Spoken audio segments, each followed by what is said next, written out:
ഏറെ അവഗണനക്കും കാത്തിരിപ്പിനും ശേഷം കിട്ടിയ സുവർണ അവസരം സഞ്ജു തുലച്ചു കളഞ്ഞപ്പോൾ ഇഷാൻ പക്ഷേ ആ പഴുതിൽ ആളിക്കത്തി. ബാറ്റിംഗ് പരിശീലകൻ സിതാൻഷു കൊടകും ബൗളിംഗ് പരിശീലകൻ മോണി മോർക്കലും വരെ പരസ്യമായി പിന്തുണ നൽകിയിട്ടും ക്യാപ്റ്റൻ സൂര്യകുമാർ യാദവ് ചേർത്തു നിർത്തിയിട്ടും സമ്മർദ്ദത്തിൽ നിന്നും കരകയറാനാകാതെ സഞ്ജു തന്റെ കരിയറിലെ നിർണായക ഘട്ടത്തിൽ കരിയറിലെ മോശം സീരീസ് പെർഫോമൻസ് കാഴ്ചവെക്കുന്നു.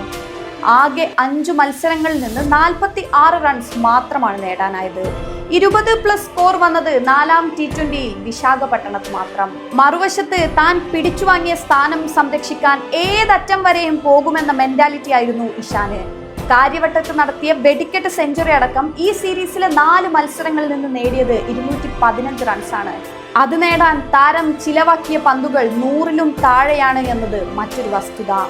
ശരീരഭാഷയിലും സ്ട്രോക്ക് പ്ലേയിലും തുളുമ്പി നിൽക്കുന്ന ആത്മവിശ്വാസമാണ് തിരിച്ചുവരവിലെ ഇഷാൻ കിഷന്റെ പ്രത്യേകത. അതിന്റെ നേർ വിപരീതമായിരുന്നു സഞ്ജു.